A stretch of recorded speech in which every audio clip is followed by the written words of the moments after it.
Hello बच्चों, कल हमने कुछ सवाल लगाना स्टार्ट किए थे यूनिट सेल्स के। यूनिट सेल में कणों की संख्या के आधार पर हम किस प्रकार से कीबोर्ड न्यूमेरिकल्स आते हैं और उनको हम कैसे सॉल्व करते हैं।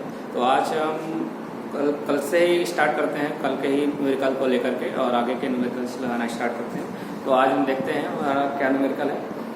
तो हमारा सवाल है, किसी यौगिक की इकाई संख्या के सभी कोनों पर धनायन ए पॉजिटिव तथा अंतःकेंद्र पर ऋणायन बी निगेटिव उपस्थित हैं, इस यौगिक का सूत्र क्या होगा। तो इस प्रकार से जब सवाल हमारे पास आए तो सवाल में सबसे पहले हमें ढूंढना होता है वो ये है कि सबसे पहले सवाल में पहचानना ये है कि उसमें कौन से प्रकार की यूनिट सेल की बात कर रहा है। हमें सबसे पहले जो पहचानना है वो यूनिट सेल का प्रकार पहचानना है। तो हम सवाल पढ़ते हैं और यूनिट सेल का प्रकार पहचानते हैं बच्चों। तो सवाल में पहली लाइन पढ़ते हैं, किसी यौगिक की इकाई सेल के सभी कोनों पर, यूनिट सेल में हमने यहाँ पर एक यूनिट सेल बना रखी है, यूनिट सेल के सभी कोनों पर क्या उपस्थित है, ए पॉजिटिव। क्या उपस्थित है, ए पॉजिटिव। तो हम कॉर्नर पर सब देख लेते हैं ए पॉजिटिव। तो ये क्या है, ए पॉजिटिव, ए पॉजिटिव, ए पॉजिटिव, ए पॉजिटिव, ए पॉजिटिव, ये भी ए पॉजिटिव, ए पॉजिटिव। तो इस प्रकार से हमारे एक ये छूट गया, ए पॉजिटिव। तो इस प्रकार से 8 कॉर्नर हैं, 8 कोने हैं, 8 कोनों को कौन कौन से धनायन से हमने रिप्रेजेंट किया है, ए पॉजिटिव से। अब तो सवाल में आगे की लाइन में कह रहा है कि बी निगेटिव ऋणायन जो है वो कहाँ पर उपस्थित है, अंतःकेंद्र। तो अंतःकेंद्र कहाँ होता है बच्चों, मिडिल में, बिल्कुल अंतःकेंद्र पर। और इसको क्या नाम दिया है इन्होंने, कौन सा ऋणायन है, बी निगेटिव। तो अब जो हमें पता चल गया है इस आधार पर ये कौन से प्रकार की यूनिट सेल है। हाँ सही, ये हमारी जो है अंतःकेंद्रित यूनिट सेल है। कौन सी है, अंतःकेंद्रित यूनिट सेल। इसको इंग्लिश में हम लोग कहते हैं body centred cubic cell, body centred cubic cell या बीसीसी। तो ये बीसीसी प्रकार की यूनिट सेल है। और बीसीसी प्रकार की यूनिट सेल में क्या होते हैं कि जो हमारे अणु, आयन या परमाणु होते हैं, यहाँ पर उन्हें क्या दे रखे हैं, आयन दे रखे हैं, पॉजिटिव और नेगेटिव। तो हमारा आयन कहाँ पर है, सभी कोनों पर उपस्थित है और कोनों के साथ एक अंतःकेंद्र पर उपस्थित है। कोनों पर हमारे कौन से उपस्थित है, तो धनायन ए पॉजिटिव की संख्या कितनी होगी यूनिट सेल में। तो हमें बताया कैसे निकालते हैं। तो कोने कितने हैं, टोटल कॉर्नर 8 और 8 का योगदान कितना है, जो हमारी यहाँ पर एक कॉर्नर पर जो आयन परमाणु उपस्थित होता है उसका योगदान कितना होता है, 1/8 का। 1/8 का योगदान है, तो यानी कि परमाणु की संख्या कितनी होगी, 1। कितनी होगी बच्चों, 1। यानी कॉर्नर के सभी परमाणुओं को मिलाकर के उनका जो हिस्सा है उस हिस्से को मिलाकर के कितने परमाणु होते हैं, 1। ऐसे ही ऋणायन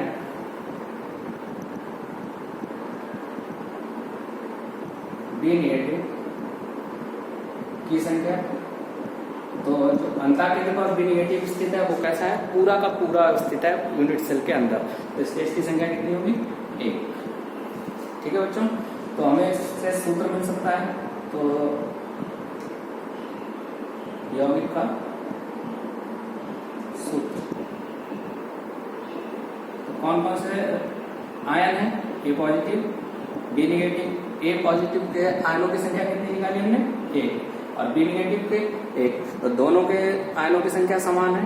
तो इसलिए हम सूत्र को और किस तरीके से लिख सकते हैं, ए पॉजिटिव बी निगेटिव। यानी हमारा सूत्र निकल के आया, वो क्या निकल के आया है, ए पॉजिटिव बी निगेटिव। तो उम्मीद करता हूँ आपको समझ में आया हो। ठीक है, हम चलते हैं अगले क्वेश्चन की तरफ, तब तक आप इसको उतार लीजिए।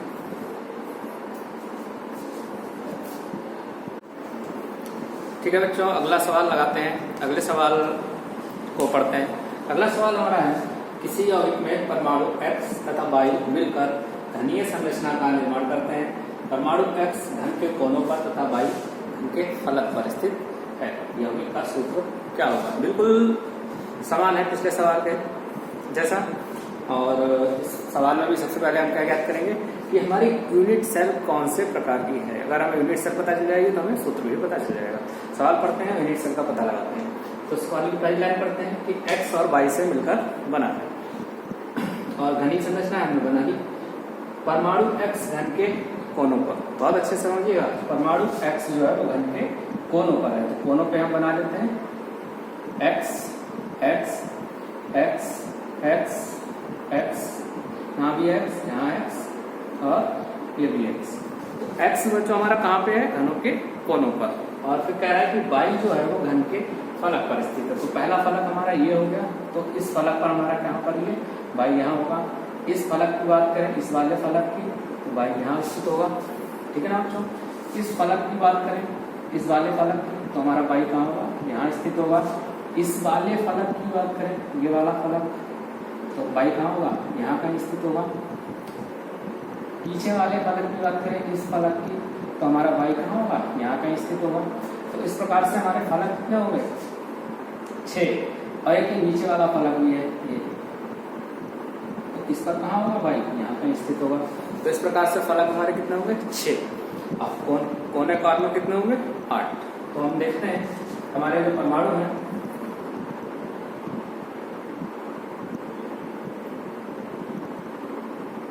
कोनों पर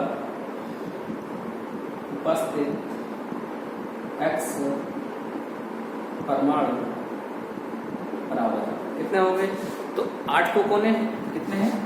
8 कोने हैं और उनका योगदान कितना है? 1/8, यानी परमाणु कितना होगा? 1। ऐसे ही फलक की बात करते हैं, तो फलक पर उपस्थित वाई परमाणु कितने हैं? फलक कितने बच्चों? 6। 1 2 3 4 5 6। और कितना योगदान होता है? 1/2 का। तो हमारे परमाणु कितने आ जाएंगे फलक पर? 3। कितने आ जाएंगे बच्चों? 3। अच्छा, ये यूनिट सेल कौन सा प्रकार के? तो यूनिट सेल है फलक केंद्रित, FCC।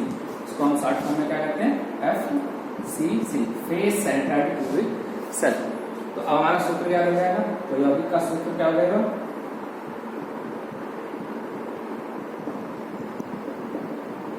कौन कौन से परमाणु? x और y। x कितने हैं बच्चों? 1 और y के 3। कितने हैं? 3। तो x1 y3, यौगिक का सूत्र क्या होगा? x1 y3। इसको हम और क्या लिख सकते हैं? x y3। ठीक है बच्चों, उम्मीद है समझ में आया होगा। ठीक है, एक बार उतार लीजिए, इसको नोट डाउन कर लीजिए बच्चों। अब अगले सवाल पर आते हैं। अगला सवाल हमारा क्या है, पढ़ते हैं सवाल को। तो सवाल हमारा पहला है, एक घनीय क्रिस्टल तंत्र में ABC 3 प्रकार के कण उपस्थित है। कितने प्रकार के कण हैं? ABC। अभी तक हमने दोनों सवाल देखे, उसमें केवल 2 ही प्रकार के कण थे। पहले सवाल में A positive B negative 2 ion थे। दूसरे सवाल में हमने देखा उसमें X और Y 2 परमाणु थे। अब हमारे पास ऐसा सवाल आ गया जिसमें 3 प्रकार के कण। तो अब हम इस सवाल को कैसे लगाएंगे? तरीका वही है, सवाल पहले लगाते हैं, देखते हैं।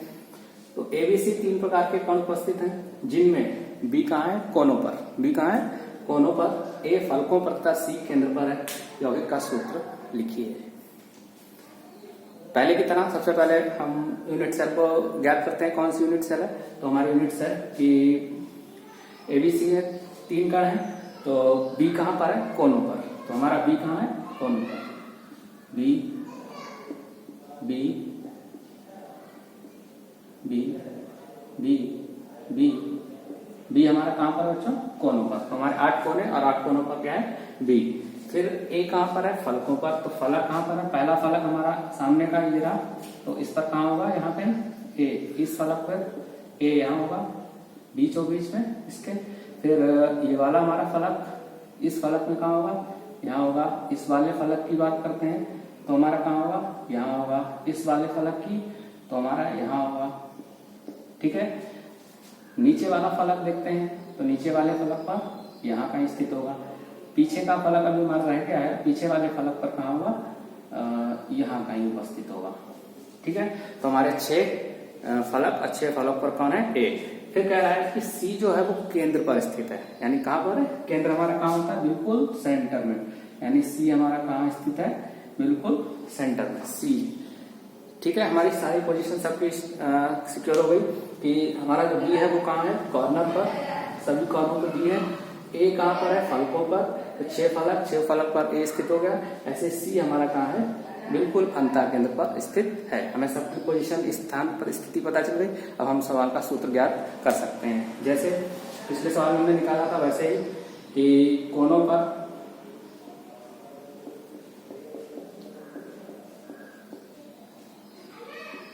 स्थित बी परमाणु बराबर कितने होंगे? 8 कोने 1/8 का योगदान, संख्या कितनी हो गई? 1। 8 कोने 1/8 का योगदान और संख्या कितनी निकल के आएगी हमारी? 8 से 8 कैंसिल हो जाएगा, 1। ऐसे ही फलक पर स्थित कौन सा है? ए परमाणु कितने हो जाएंगे? तो 6 फलक हमारे, जिनका योगदान कितना होता है? 1/2। तो कितने हो जाएंगे हमारे? 3। कितने हो जाएंगे बच्चों? 3। ऐसे ही आखिरी केंद्र पर स्थित सी परमाणु कितना है बच्चों? 1। सी पर एक ही है ना अकेला, इसलिए कितना हो जाएगा? 1। ठीक है बच्चों, आपने देख लिया सी पर कितना हो जाएगा? 1। और इस प्रकार से अब हम सूत्र लिख सकते हैं। तो यौगिक का सूत्र क्या होगा? कौन कौन से कण है यौगिक में? यौगिक का सूत्र क्या हो जाएगा? तो कौन कौन से सूत्र में हमारे हैं? ए, बी और सी। कौन कौन से बच्चों? ए, बी और सी। तो ए हमारे कितने हैं? ए हमारे हैं 3, तो हम यहाँ 3 लिख देंगे। कितने हैं बच्चों? 3। बी कितने हैं? 1। और सी कितना है? 1। अगले सवाल पर अगला सवाल देखते हैं बच्चों। अगला सवाल है हमारा कि एक यौगिक केवल x तथा y कणों से मिलकर बना है यदि यौगिक की क्रिस्टलाकृति में x घन के कोनों पर स्थित हो, x घन के कोनों पर स्थित हो तथा फलक पर स्थित हो। तो x कहाँ पर है हम देखते हैं। ये यहाँ पर, यहाँ इस पे, इस कोने पर, इस कॉर्नर पर, यहाँ ये कॉर्नर और एक ये कॉर्नर। तो इतने कॉर्नर पर ये x स्थित है। इसके बाद कह रहा है फलक पर भी स्थित है। तो फलक कौन कौन से हैं? सभी फलकों पर देख लेते हैं। एक ये फलक, ये वाला फलक इधर साइड का, एक नीचे का, एक ये पीछे का फलक और एक ये फ्रंट का फलक। इस प्रकार से कितने फलक?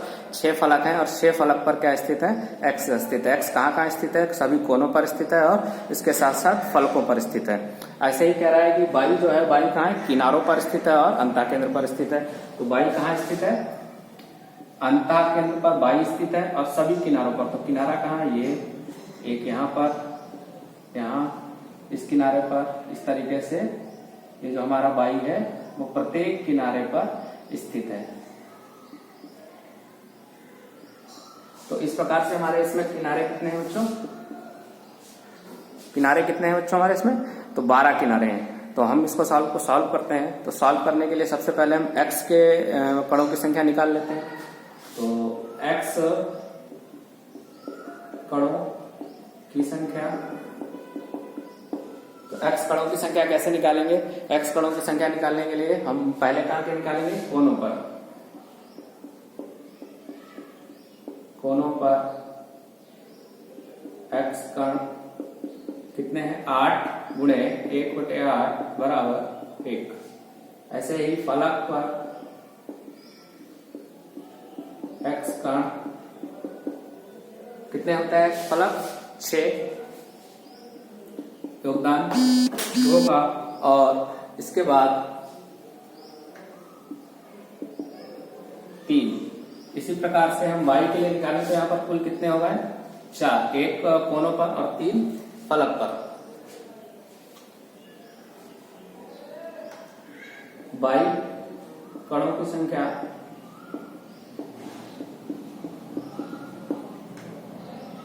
तो y कहाँ स्थित है बच्चों? तो y स्थित है अंतःकेंद्र पर और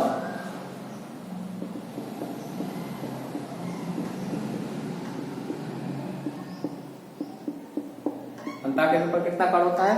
1। ऐसे ही किनारों पर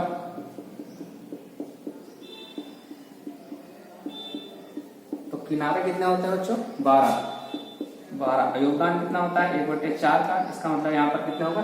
3। तो वायु कणों की संख्या कितनी हो गई? 3 और 1 4। तो अब हम सूत्र निकालते हैं। तो सूत्र निकालने के लिए तो हमारे पास 2 कण है, x और दूसरा कण y। x की संख्या कितनी है? 4 और y की संख्या कितनी है? 4। तो हमारा सूत्र क्या निकलेगा? x4 y4। हम इसको x y1 भी लिख सकते हैं, क्योंकि अगर दोनों को हम विभाजित करते हैं तो 4 से 4 ऐसी 4 संख्या है जो दोनों को काट देगी और क्या होगा, 1:1 में आ जाएगा, क्योंकि दोनों का अनुपात कितना है, 1:1। ठीक है, तो हम इसको x1 y1 भी लिख सकते हैं और xy भी लिख सकते हैं। हमारे तीनों उत्तर सही है।